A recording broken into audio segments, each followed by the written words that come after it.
The forest whispered with the secrets of a storm as snow fell thick and silent over the mountainside. Pines stretched like giants into the fading twilight, their branches heavy with white. The air was still, as if the whole world were holding its breath. Elias Kane sat in his cabin, cradling a chipped ceramic mug of black coffee between calloused hands. He was a man carved from solitude, his face weathered like the bark of the cedar trees outside, and his eyes reflecting the quiet of 1,000 lonely sunsets. The fire crackled in the stove beside him, casting an amber glow over the rough log walls and worn books that lined the shelves. He had built this cabin himself 10 years ago after retiring from a 20-year stint as a forest ranger. He didn't miss the noise of the cities, the endless questions, or the chaos of people. Here, nature spoke in rhythms and rustles. He had everything he needed: food, firewood, water, and silence. Outside, the storm thickened. Snow twisted like silk through the air, piling up against the porch steps. Elias stood and stretched, his joints creaking almost in rhythm with the fire. He walked over to the window and peered out, his breath fogging the glass. He expected darkness, trees, and falling snow. But what he saw made him freeze. A shadow, low to the ground, moved just beyond the porch. Not the lurching stumble of a bear or the prancing steps of a deer. It was smoother. More deliberate.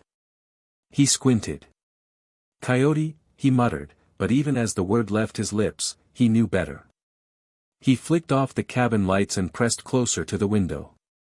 The creature came into view again. This time, clearer. Its fur was a ghostly mixture of silver and ash, flecked with snow, and its gait was off, limping. The animal stopped at the base of the steps and looked up. A wolf. Elias's heart skipped. Wolves didn't approach human dwellings, not unless driven by desperation or madness. And yet, there it stood, regal even in exhaustion, amber eyes fixed on the cabin door. He stared at it for a long moment, mind racing. There were no packs this far south, at least, none he'd seen in the last decade. And this one had come alone. Injured. And waiting. Elias stepped back from the window, reached for his flashlight and heavy coat, and opened the door. The wind hit him immediately, sharp as blades, but he barely noticed. The wolf still stood there, barely flinching at the sudden burst of light. Elias aimed the beam down at the snow. Blood. A small but steady trickle where the wolf's front paw touched the ground. He spoke softly, not out of fear, but instinct. "You shouldn't be here." The wolf took a step forward. The wolf took a step forward. Its paw wavered in the snow before planting itself shakily on the first stair of the porch. Elias didn't move. He knew sudden motion could startle the creature, and despite its injuries, a cornered wolf could be deadly. But there was no growl. No raised hackles. Only fatigue, and something more. A strange awareness. It was as if the wolf understood that Elias was the only chance it had. Another step. The soft thump of its paws echoed strangely loud in the night silence.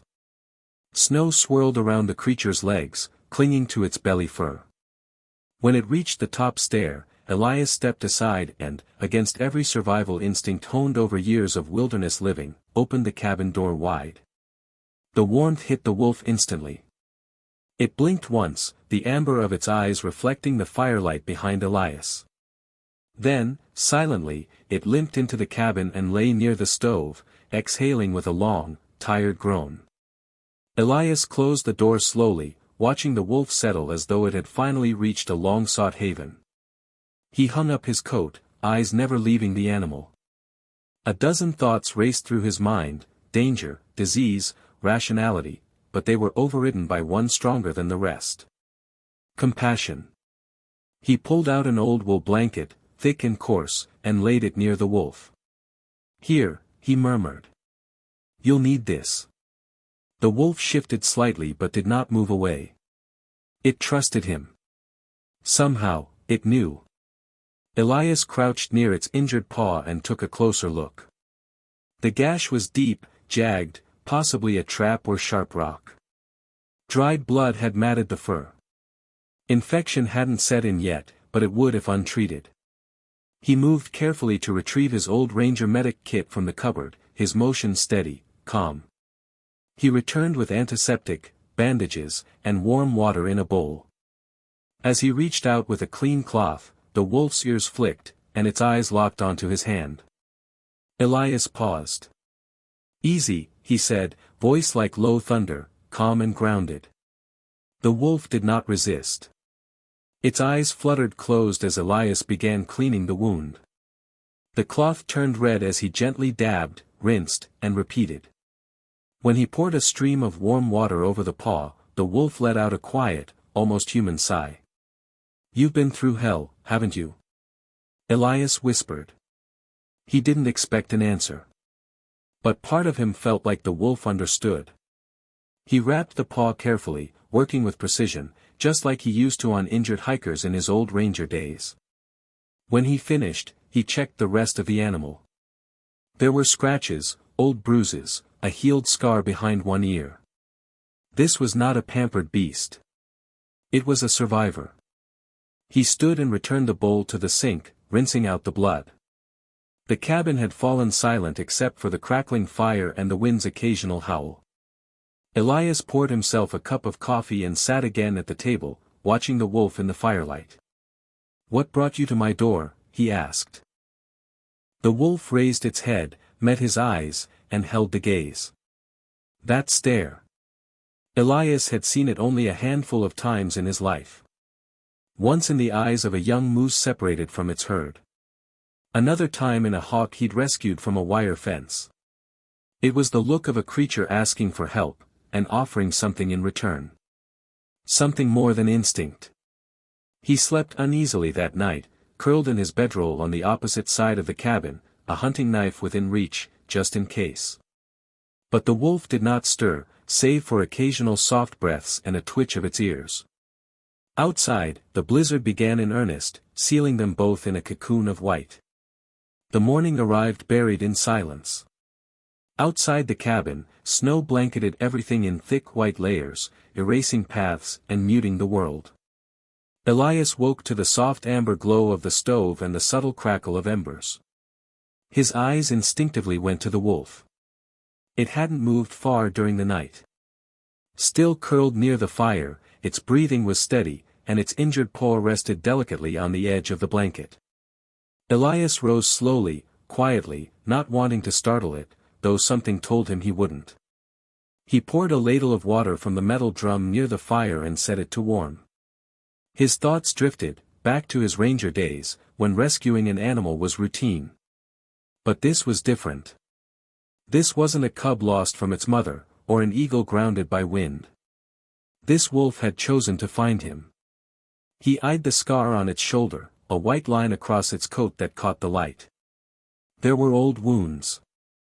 A life of struggle. Still, it had strength in its eyes, and now, familiarity.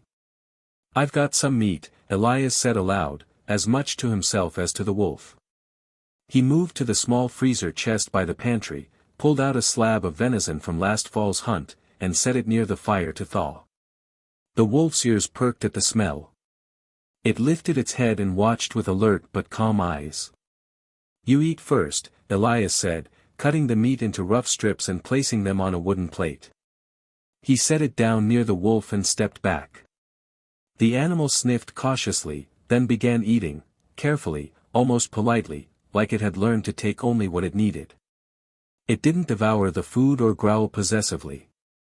When it finished, it sat up and looked directly at Elias. "Still not sure if you're real," Elias muttered. He sat again at the table, watching the wolf as it gingerly stretched its leg. It winced slightly, then settled again.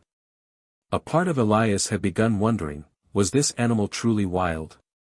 Or was it something else entirely? He had heard stories of wolves that grew close to humans, some raised in captivity, others drawn in by strange twists of fate. But none of those stories included a wolf walking through a snowstorm to find a man in the middle of nowhere. There was a knock at the door. Elias jolted upright. A knock. The wolf raised its head, met his eyes, and held the gaze. That stare. Elias had seen it only a handful of times in his life. Once in the eyes of a young moose separated from its herd. Another time in a hawk he'd rescued from a wire fence. It was the look of a creature asking for help, and offering something in return. Something more than instinct. He slept uneasily that night, curled in his bedroll on the opposite side of the cabin, a hunting knife within reach, just in case. But the wolf did not stir, save for occasional soft breaths and a twitch of its ears.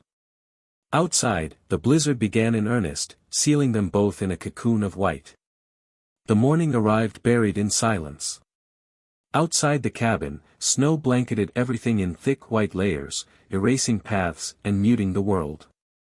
Elias woke to the soft amber glow of the stove and the subtle crackle of embers. His eyes instinctively went to the wolf. It hadn't moved far during the night. Still curled near the fire, its breathing was steady, and its injured paw rested delicately on the edge of the blanket. Elias rose slowly, quietly, not wanting to startle it, though something told him he wouldn't. He poured a ladle of water from the metal drum near the fire and set it to warm. His thoughts drifted, back to his ranger days, when rescuing an animal was routine. But this was different. This wasn't a cub lost from its mother, or an eagle grounded by wind. This wolf had chosen to find him. He eyed the scar on its shoulder, a white line across its coat that caught the light. There were old wounds. A life of struggle. Still, it had strength in its eyes, and now, familiarity. "I've got some meat," Elias said aloud, as much to himself as to the wolf. He moved to the small freezer chest by the pantry, pulled out a slab of venison from last fall's hunt, and set it near the fire to thaw. The wolf's ears perked at the smell. It lifted its head and watched with alert but calm eyes. "You eat first," Elias said, cutting the meat into rough strips and placing them on a wooden plate. He set it down near the wolf and stepped back. The animal sniffed cautiously, then began eating, carefully, almost politely, like it had learned to take only what it needed. It didn't devour the food or growl possessively. When it finished, it sat up and looked directly at Elias. "Still not sure if you're real," Elias muttered. He sat again at the table, watching the wolf as it gingerly stretched its leg. It winced slightly, then settled again. A part of Elias had begun wondering, was this animal truly wild? Or was it something else entirely? He had heard stories of wolves that grew close to humans, some raised in captivity, others drawn in by strange twists of fate. But none of those stories included a wolf walking through a snowstorm to find a man in the middle of nowhere. There was a knock at the door. Elias jolted upright. A knock. He stared at the door, heart suddenly thudding in his chest. No one knew he lived here. The nearest town was 4 hours away. Visitors were as rare as summer lightning. He stood cautiously, knife now in his hand, and walked to the door. The wolf rose behind him, ears erect, body tense. Another knock. Slow. Steady. 1. 2. 3. Elias opened the door a crack and peered out. But there was no one. Nothing. Just the snow. Trees. Silence. Except tracks. Wolves' tracks. Leading away. He stepped out onto the porch, scanning the forest edge. Then, off in the distance, just at the tree line, a second figure emerged. Another wolf. Larger. Darker. Limping. It collapsed into the snow. Elias moved fast, instinct overriding confusion. He shoved on his coat, grabbed the med kit again, and rushed into the storm without another word. The wind whipped past him, slicing through the trees in frozen gusts. The snow reached his knees, but he pressed forward, following the tracks with sharp precision. The second wolf was barely conscious when he reached it. Its fur, darker and shaggier than the first, was matted with snow and streaked red with blood. Its chest rose and fell shallowly, and one of its hind legs was bent at a sickening angle. Elias knelt beside it, eyes narrowing. A gunshot wound. His jaw clenched. Damn poachers. This wasn't a wild injury. He knew the signs. The torn muscle around the entry, the blackened edge of the fur, someone had shot this animal, and not cleanly. He didn't waste time. I don't know why your kind's coming to me, he muttered, lifting the heavy animal as best he could over his shoulders. But I'm not letting you die here. It took him nearly 15 minutes to haul the wolf back, staggering under its weight through the snow. When he reached the porch, the silver wolf, the first, was waiting. It watched as Elias laid the darker wolf gently by the fire, panting from the effort. Their pack, he whispered. You brought me to him. The realization hit like thunder. The first wolf, his visitor, hadn't come just to save itself. It had come for help. For another. Elias rolled up his sleeves and got to work. The second wolf's leg was shattered, but the bleeding was his first concern. He cleaned it swiftly, applied pressure, and began stitching the wound, his hands sure despite the cold. The silver wolf sat beside them, unmoving except to nudge its companion gently now and then. For the next hour, the cabin was silent except for Elias's muttered instructions to himself and the crackling of the fire. Finally, after resetting the bone and wrapping the leg in a splint made from an old chair leg in cloth, Elias sat back, exhausted. You both better not bite me later, he muttered, wiping his brow. The silver wolf glanced at him. A single blink. Not aggression, acknowledgement. The darker wolf stirred, letting out a pained whimper, and the silver wolf moved closer, pressing its muzzle against its packmate's ear. The gesture was intimate. Reassuring. Family. Elias watched, heart tight. I don't know what this is, he whispered, but I'm in it now, aren't I? The silver wolf looked at him again. And this time, Elias felt it clearly. The snowstorm raged into the night, thickening the silence around the cabin like a fortress. Inside, however, something ancient stirred, something warmer than fire, older than language. The two wolves lay side by side now, one still bandaged, the other still healing. Elias, weary but watchful, sat in his old rocker, hands clasped and eyes on the creatures before him. He had never seen anything like this. There had been moments in his past, rescuing a lost child in the Rockies, saving an owl with a broken wing, but nothing like this. Two wild wolves, alone and wounded, traveling through a storm to find him. Not randomly. Not by accident. Deliberately. The silver wolf, his original visitor, lifted its head again, scanning the room. Its amber gaze wandered from the fire to the window, then to Elias. It made no sound. Didn't need to. There was a steady intelligence in its expression, a quiet certainty that made Elias feel like he was the one being observed, studied. You were trying to lead me, Elias said, half smiling. When you came here, it wasn't just for you. You came for your friend. The wolf didn't blink. The darker one whimpered in its sleep, shifting slightly, and the silver one turned, placing its head gently over its companion's neck. A low, almost musical sound escaped its throat. A hum. A comforting growl. Elias couldn't be sure. He stood slowly, grabbed another blanket, and placed it over both animals. They didn't resist. He knelt beside them and whispered, "You're safe here. I'll keep you both alive. I swear it." The silver wolf looked at him one last time before laying its head down.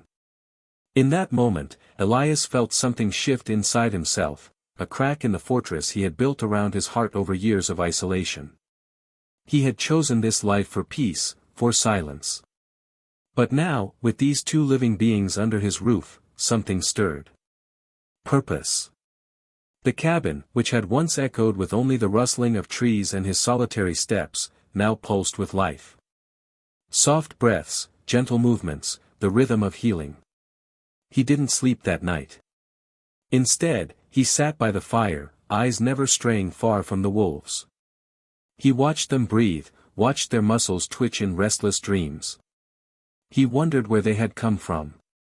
What they had seen. How far they had traveled.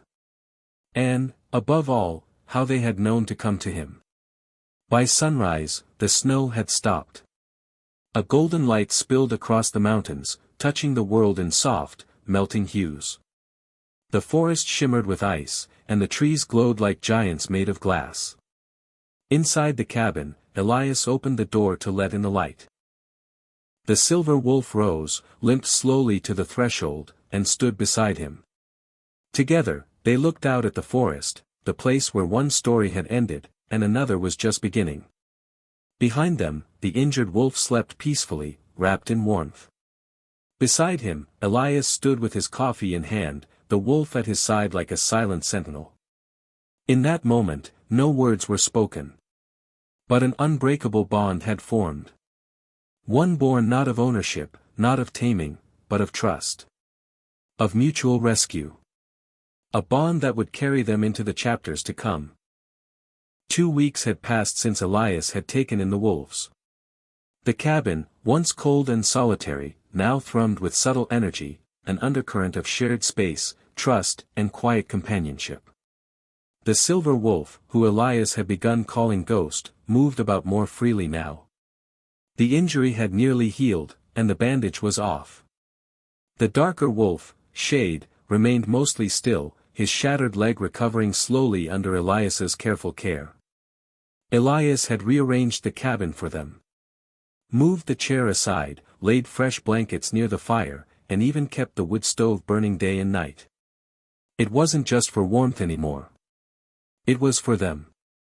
He woke that morning to a soft rustling, the sound of paws padding across the wooden floor. He sat up in his bedroll, rubbing the sleep from his eyes.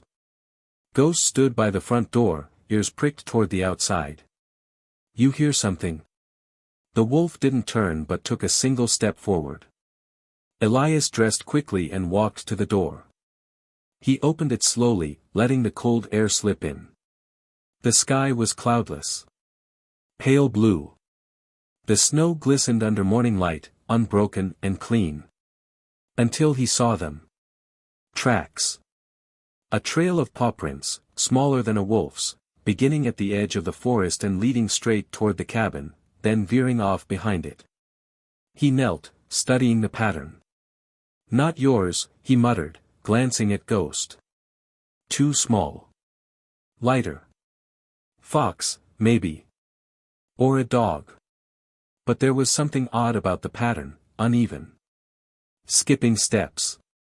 A limp. Elias grabbed his coat, slung the rifle over his shoulder, just in case, and began to follow the trail. Ghost followed him. The trail led behind the cabin, down toward the edge of the creek. That's when Elias spotted the blood. Just a few drops. Frozen dark in the snow. Then a few more. "Damn," he whispered. He scanned the tree line and spotted movement, just a flicker of fur before it vanished. Elias moved cautiously, Ghost at his side, each step deliberate. As they crossed the creek, they found a clearing tucked behind a ridge. A narrow den sat at the base of a rock wall, half buried in snow. And just outside it, a fox kit. Barely a few months old, its fur dirty and matted. One leg bent unnaturally. Its eyes fluttered open as Elias approached, and it let out a sound that nearly shattered him, a high, trembling cry, more fear than pain. It wasn't alone. Inside the den, Elias could see shapes, movement. More kits. A family. And no sign of the mother. The kit whimpered again as Elias crouched down. He removed his gloves slowly, speaking in low tones. "You poor thing. Where's your mother, huh?" The little fox didn't try to run. It couldn't. Its leg was clearly broken. But it didn't show the panic Elias expected. It simply stared, pleading, as though it understood. Ghost let out a low whine behind Elias. Elias turned. "She's not here, is she?" The mother. He glanced back at the den. It was shallow, likely dug in during the storm. Inside, he could make out at least 2 more kits. Huddled. Shivering. He checked the injured kit gently. Female. No major bleeding, but the leg was fractured. She'd crawled out of the den, maybe to find help. Or to die.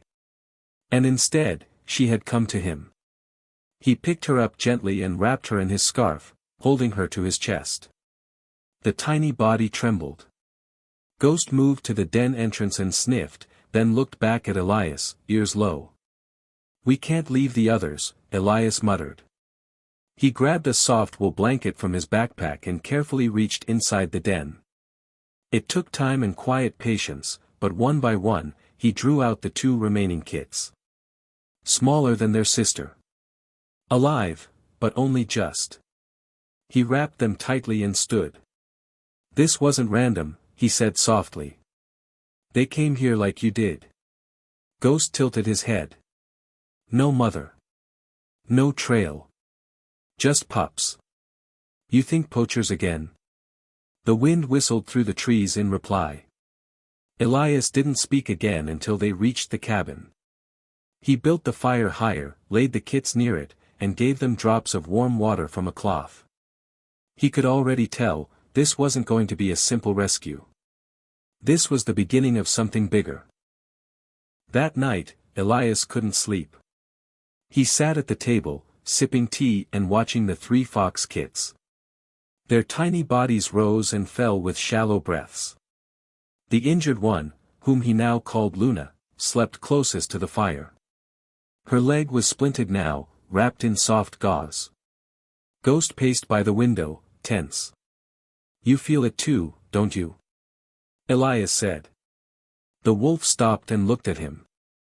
"There's something wrong in those woods." He stood and walked to the window. The trees swayed gently, but not with wind. There was a stillness to them. A wait. The same kind of hush he'd felt the night Ghost arrived. Something had driven the wolves to him. Something had driven the foxes to him. Something was coming. He turned to Ghost. "We'll need to go out tomorrow. Find the den. See what's out there." The wolf's eyes gleamed in the firelight. The next morning, Elias and Ghost set out early. He left the kits bundled inside the cabin, tucked in a soft nest of blankets and fur. Shade remained watchful by their side. They followed the fox trail backward, deeper into the woods, past the clearing and further into a stretch of forest Elias rarely entered.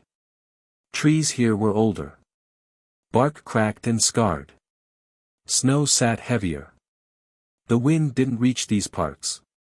It felt ancient. It felt wrong. Then they found it. The den was located at the base of an old ash tree. Scattered bones surrounded the entrance, small, white, cracked. Rabbit. Squirrel. Bird. Predators had been here. But the tracks that circled the den. Elias froze. Boot prints. Human. He knelt, tracing them with his gloved hand. "Poachers," he muttered. No question. But there was something else. Large claw marks. Deep gouges in the trees. Not bear. Not cougar. Ghost sniffed the air, then growled, low and threatening. "What is it, boy?" Elias asked. The wolf's ears flattened. Then a rustle, a movement, behind the brush. Elias turned sharply, rifle raised. But nothing was there. Only the wind. Only the snow. Only the echo of something watching. They left quickly after that, retreating back toward the safety of the cabin. But Elias's mind was racing. Something was moving through the forest. And it wasn't just predators or poachers. Something darker. By the time they returned to the cabin, dusk was falling. The kit stirred, and Luna lifted her head, letting out a soft cry as Elias entered. Shade sniffed Elias's coat, then Ghost's fur, as if trying to piece together the world beyond the cabin walls. Elias moved to the table and opened an old notebook, his field journal. He flipped past pages of observations from years ago, bear migration, eagle nests, moose counts, and began to scribble. Found 3 fox kits. No sign of mother. Likely poached or scared off. Wolf, ghost, sensed threat in deeper woods. Found signs of human activity and unknown predator. Forest too quiet. More to come. He paused. Then wrote one more line. They're not just seeking safety. They're seeking help. Behind him, the fire crackled. The wolves lay beside the fox kits. Predator and prey, side by side, an impossible image. But this was no ordinary time. This was something else. Something beginning. The morning after the discovery of the poacher's presence, Elias stood by the window, coffee in hand. The woods no longer whispered, they waited. As if every branch, every rock, was holding its breath. Ghost and Shade paced uneasily near the door. The fox kits were asleep in their blanket nest. Luna, the eldest and injured one, had taken to nudging her siblings with care, almost protectively. Elias couldn't shake the sense that even she, young and broken, was aware that something was about to happen. The previous day's footprints and claw marks haunted him. Whatever was out there wasn't just a predator. It was a threat that sent apex animals running to a human for help. And now, the valley below, the vast, wooded basin that stretched for miles, was silent. No birds. No howls. No distant hoots of owls. Just wind and snow. Elias spoke aloud without looking at the wolves, we need to go down there. To the valley. Ghost growled lowly in agreement. Shade, slower and still partially lame, lifted his head and gave Elias a weary look. I know, Elias muttered. We'll be careful. He gathered supplies, his rifle, binoculars, the medkit, a thermal blanket, and packed water and food. He strapped on snowshoes and opened the cabin door. The air outside was razor-sharp with cold, but not unbearable. He turned to the wolves. Let's go. And they did. The descent into the valley took half a day. Elias had not ventured this far in nearly 3 years, not since a landslide had made the trail hazardous. But Ghost guided him effortlessly, as though the wolf had known these paths before. Twice along the trail, they passed deer carcasses, intact, untouched, and frozen stiff. No wounds. No blood. Predators don't waste kills, Elias said quietly, frowning. Ghost sniffed one of the deer, then backed away with a soft whine. Poison. Elias whispered. Or something else. As they neared the heart of the valley, the wind shifted. Elias smelled it first, metallic. Not blood. Rust. Decay. They crested a ridge and stopped. Below, in a clearing surrounded by trees, sat the remnants of a long-abandoned structure, an old hunting lodge. The roof had collapsed in, and time had weathered the walls to crumbling stone and wood. But even from a distance, Elias saw movement.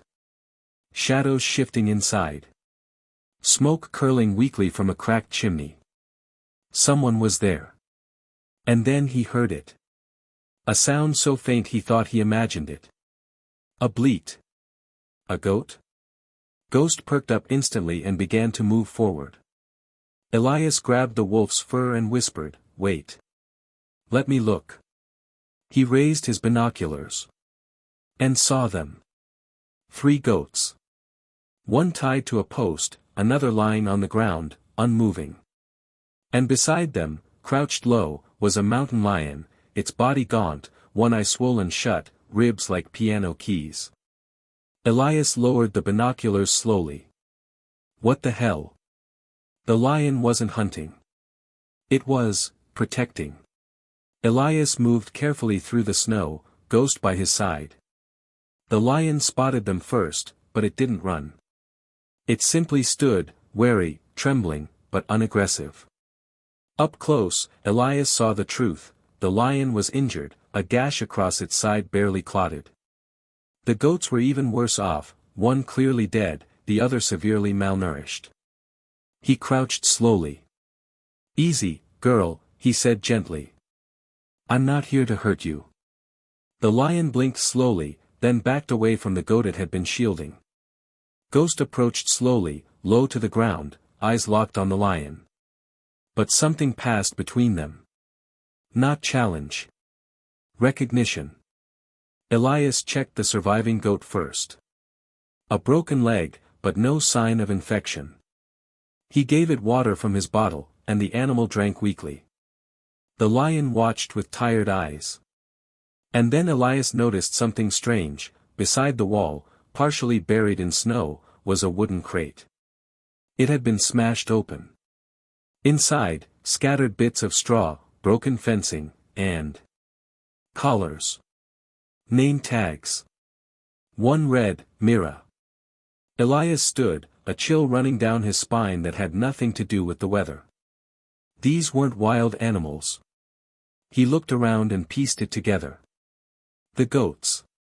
The lion. The ruined structure.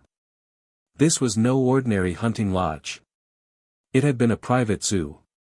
Long abandoned. Forgotten by time. The animals had been left behind. Somehow, they had survived. And the lion, Mira, if the tag was hers, had taken it upon herself to protect what remained. Alone. For years. Elias spent the next 2 hours examining the grounds. He found remnants of old fencing, rusted cages, and the skeletal remains of at least 6 other animals. There had been others, possibly wolves, small cats, even birds. They hadn't made it. But Mira had.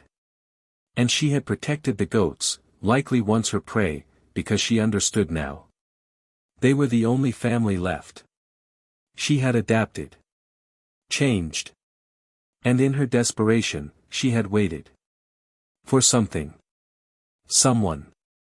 Elias stood before her again. "You're asking for help," he whispered. "Just like the others." Mira stepped forward. Ghost growled, but Elias raised a hand to stop him. The lion stopped just inches away and lowered her head, not in submission. In trust. "I'll help you," Elias said. "But you have to let me." He fashioned a sling for the injured goat and began the slow, painstaking process of leading them all, Mira, the surviving goat, and Ghost, back toward the cabin. It took 2 days. They moved at a crawl, avoiding the treacherous paths and resting often. Elias shared his food. Shared his water. And in the long silence of the forest, man and beasts became something more. Not strangers. Not enemies. Allies. When Elias returned, Shade barked from the window, alerting the fox kits to his arrival. The cabin had become more than a refuge now. It was a sanctuary.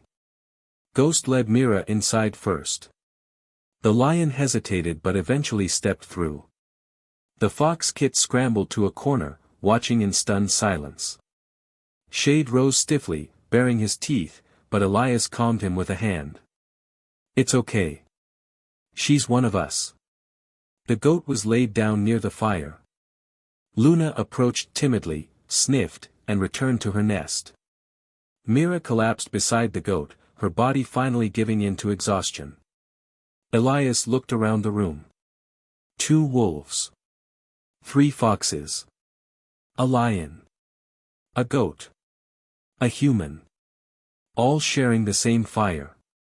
A circle that defied nature. That defied the laws of the wild. And yet, here they were. Alive. Together. He sat down with his journal again. Found survivors of illegal zoo in valley. Lion, Mira, and goat. Others dead. Will rehabilitate. Animals seeking refuge, seeking help, not just for themselves. For each other. They know. He paused, then wrote one final line. Something is uniting them. A common fear. A silent war. And they've chosen me to fight it. Outside, the snow began to fall again. But inside, the fire grew warmer. And the family grew stronger. The morning sun glinted through the frost-laced window of Elias's cabin. Outside, the storm had finally passed, blanketing the forest in a thick quilt of untouched snow. A false peace. Elias stirred from a shallow sleep. Mira, the lioness, lay curled beside the hearth. The goat, now called Ash, snored lightly under a patchwork of blankets. The wolves were awake. Shade stood alert at the door, growling at nothing. And Ghost was gone. Elias sat up with a jolt. Ghost? He hurried to the door, barefoot, snow biting into his skin as he stepped outside. His eyes scanned the whiteness, tracks. Wolf prints. Deep. Focused. Heading north. Why now? Behind him, Mira padded to the doorway, eyes fixed on the same trail. Something was wrong. Elias quickly dressed and packed a satchel, water, bandages, dried meat, flare gun. Mira followed him without command. Shade stayed back, growling as if warning them not to go. But they had to. The trail led deeper into the hills, winding between pine trees heavy with snow. As they moved, Elias noticed something eerie, blood specks on the snow. Fresh. Drops, not enough for a kill, but enough for concern. And then, a shape in the distance. Ghost. Panting. Bleeding. And dragging something behind him. Elias ran forward. Ghost. What happened? Ghost collapsed at his feet, tongue lolling, body trembling. Behind him, tied by a chewed rope, was a large dog, muzzled, legs bound, half-conscious. Elias dropped to his knees. What is this? Ghost lifted his head and let out a soft, strained growl. It wasn't aimed at Elias. It was a warning. The dog had escaped something. Or been sent. And on its collar, barely legible under dried blood, was a tag. Tracker Unit 3, property of Ravenwood. Ravenwood, Elias whispered. The name triggered something deep in his memory, something he had tried to forget. Years ago, before the cabin, before the isolation, Elias had worked for a wildlife rehabilitation facility in Colorado. A rival company had shadowed them, private, militarized, unregistered. Known for disappearing animals, for reclaiming creatures marked property. That company? Ravenwood. He'd only heard rumors. Whispers of black site facilities. Genetic experiments. Silent helicopters. Dead zones in forests where no birds sang. Ghost had brought back a message, this dog wasn't an accident. It was a warning. Mira stood over the dog now, lips curled, hackles up. She recognized something too. Not the dog, but the smell. Fear. And smoke. And death. We have to find them, Elias muttered. They're not done. The dog, once revived and fed, refused to leave Elias's side. He named her Runa. Her injuries were extensive, but manageable. Over the next 2 days, Runa communicated in small gestures. She was trained. Tactical. Scarred emotionally, not just physically. At night, she barked at shadows. During the day, she circled the cabin's perimeter, even with a limp. On the third morning, Shade and Ghost sat staring at the trees in complete stillness. Mira crouched low near the door. Something was coming. Elias raised his binoculars. Through the trees, slow shapes moving. Not men. Drones. 3 of them. Small, spider-like. Silent. He dropped the binoculars. Inside. Now. Everyone retreated, but Elias ran for his flare gun. He fired once into the sky. The flash exploded above the trees, red and angry. The drones froze. Then turned. And vanished. They know we're here. Runa began leading them in a new direction every morning. Somewhere specific. She had a route memorized. Ghost trusted her. Mira followed. Even Shade, limping, refused to stay behind. It took 4 days to reach the location, a ridge above a flat valley, untouched by snow due to geothermal warmth. And there, hidden beneath foliage and overgrowth, was a door. Steel. Reinforced. Covered in camo netting. Runa sat beside it and whined. Underground facility, Elias whispered. God, it's real. They tried to pry it open, but it was sealed. Elias found an old keypad, long dead. No power. That night, while the animals rested, Elias sat alone, staring at the door. He heard it faintly. A sound no man ever forgets. A whimper. From inside. Not mechanical. Not imagined. Alive. With no way to open the door, Elias devised a risky plan: use a fuel canister to rupture the lock. He buried it near the hinges, added snow to contain the blast, and warned the animals to stay back. He lit the fuse. Boom. The sound echoed for miles. The door groaned, and shifted. Enough to squeeze through. Elias slipped in, flashlight raised. The hallway was dark, lined with cracked monitors and rusted lockers. The air was stale, humming with barely living power. Then he found them. Cages. Stacked. Inside, 2 lynxes, underfed but alive. A red panda. A raven with singed wings. 3 raccoons. And a bear cub, sedated but breathing. Elias dropped to his knees. What the hell is this place? They had been waiting. For someone. For him. Freeing them took hours. The lynxes resisted until Ghost arrived. His presence calmed them. The bear cub moaned in his drugged state, but Mira nuzzled it like her own. One by one, they left the facility. And not a moment too soon. A low rumble began. Lights above flickered red. A timer blinked into existence on the wall. 10 o'clock, 9:59. Elias froze. Self-destruct protocol. He screamed, "Run!" The forest exploded behind them as the facility collapsed inward. Trees caught fire. Smoke turned the sky black. But they escaped. Barely.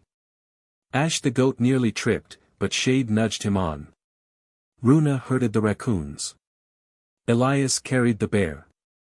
And when they reached safety, the mountain roared behind them. Gone. Evidence, wiped clean. But not the truth. The animals had survived. And now, they were his. The cabin had once been silent. A place of solitude for a man who had nothing left but regrets and wilderness. Now, it was overflowing. 2 wolves. A lioness. A goat. 3 fox kits.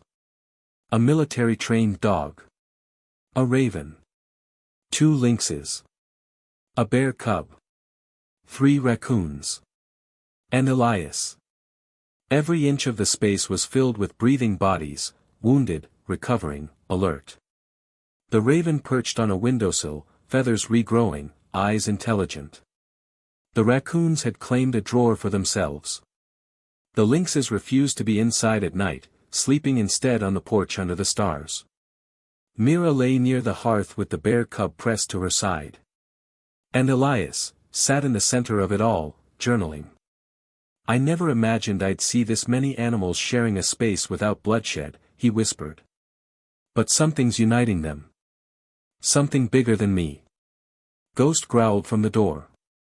It wasn't a threat, just a warning. Something was coming. That afternoon, the wind changed. Birds circled in unnatural patterns. Clouds formed a spiral over the distant mountain range, unnatural and sudden. Even the forest seemed tense. Ghost and Shade stood at the tree line, their ears flicking. Mira paced. The raven let out an eerie screech. Elias stepped outside.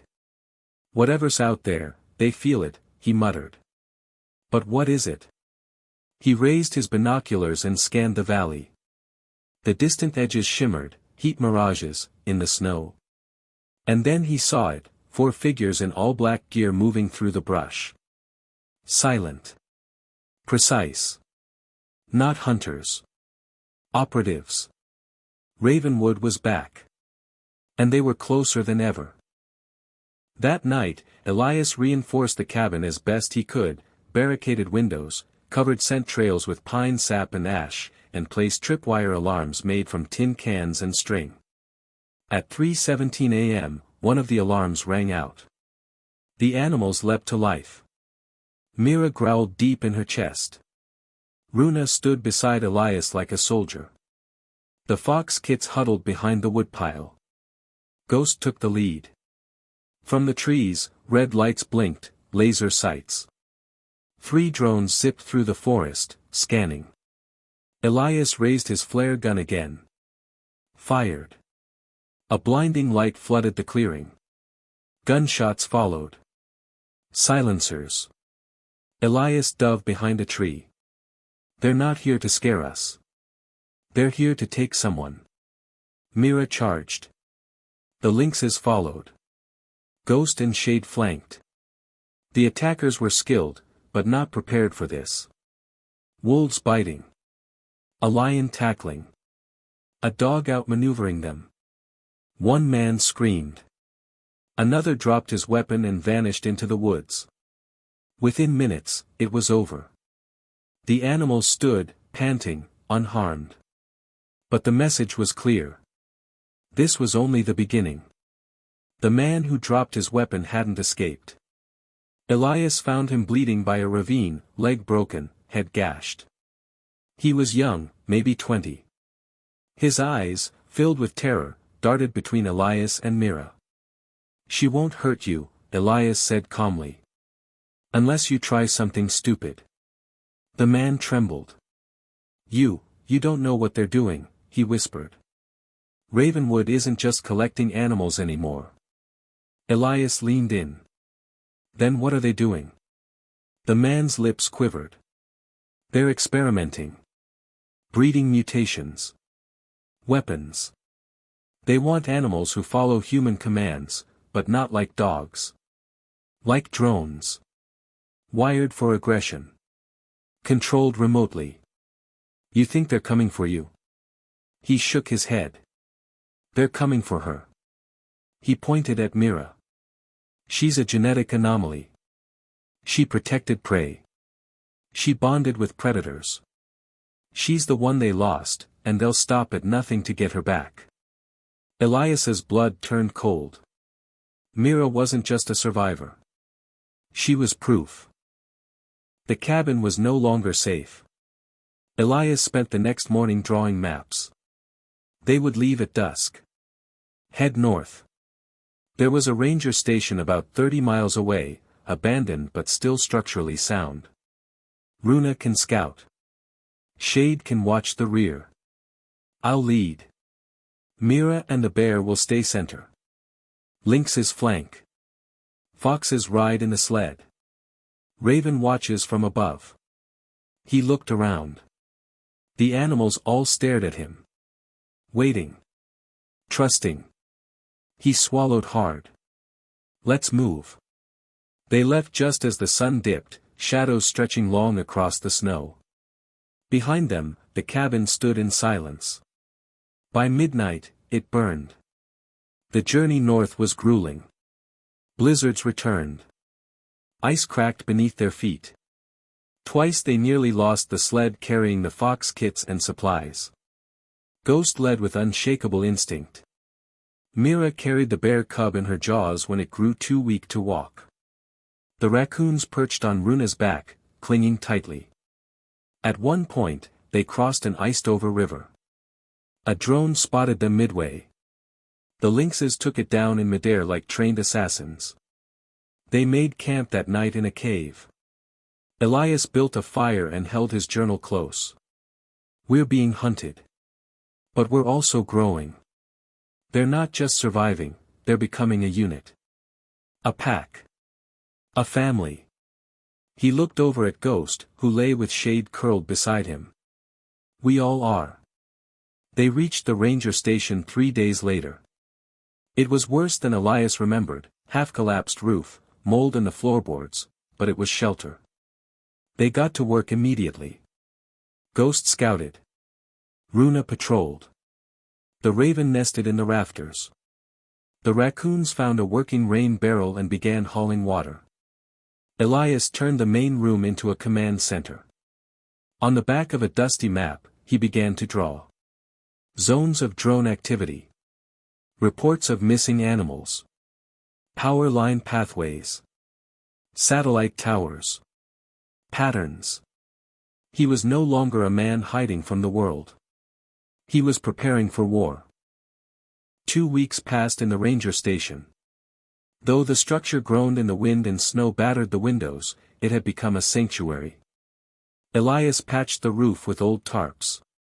The animals adapted fast, Runa patrolled the perimeter, Ghost trained the younger fox kits, and Mira began helping the bear cub build strength through play. But the forest around them remained uneasy. The trees whispered. Birds flew in sudden, frightened bursts. Once, the raven returned with a torn feather and a twig covered in ash. Signs of something unnatural. And then came the howling, distant, not from any known wolf pack. It was hollow. Staggered.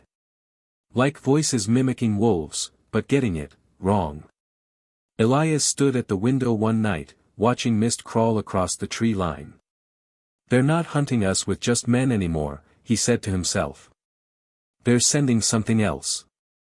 At dawn, the lynxes returned from their scouting route with something in their jaws, an envelope, sealed in wax, attached to a torn piece of parka. Elias opened it carefully. Inside was a small note. Meet me at Silver Ridge. Midnight. Bring the lioness. Come alone. There was no signature. He turned the paper over, faint embossed letters at the corner. Ravenwood Research Division, level black. The animals circled him, sensing his tension. Mira sat at his side, staring straight into his eyes.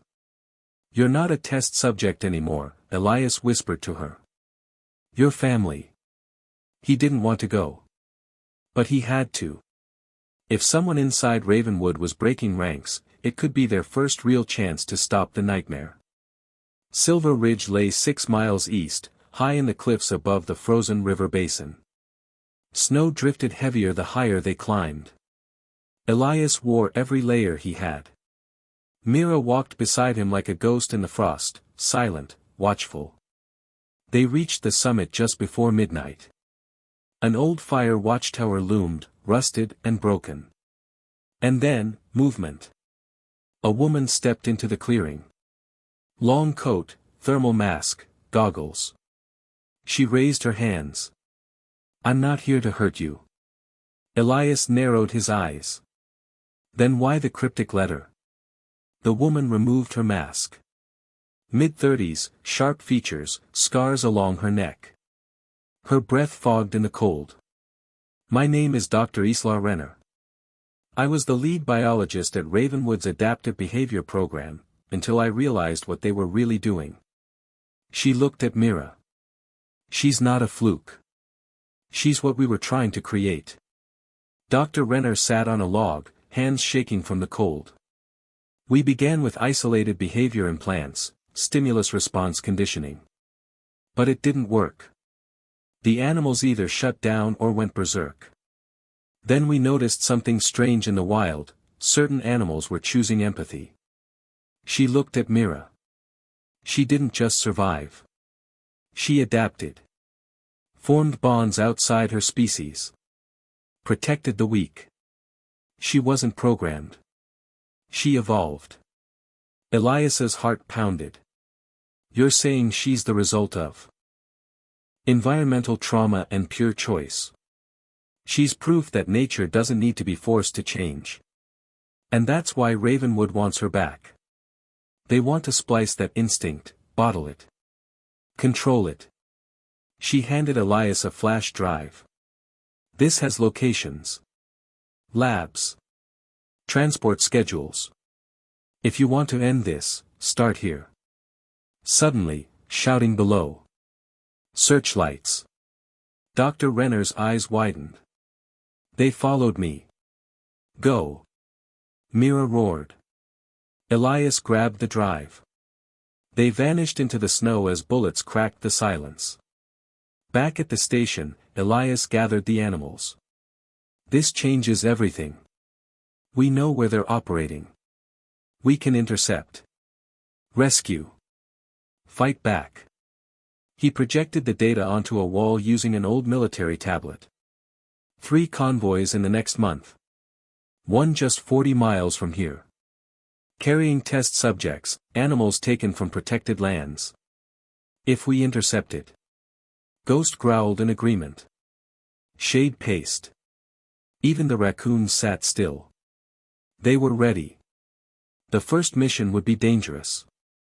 The route ran along the base of Pinefell Gorge, a place where sound echoed endlessly and trees grew so thick even snow struggled to touch the ground. Perfect for an ambush. It took 4 days to prepare. Elias fashioned new sleds, lined them with insulation. The Fox kits learned to scatter and draw attention on command. Runa led drills on evasion. Ghost and Shade mapped the gorge with scent and scratch markers. When the day came, the air crackled with electricity. They waited in the underbrush. Runa gave a sharp bark. The convoy appeared, 3 trucks, each armored, escorted by 2 snowmobiles. Elias signaled. Phase 1, distraction.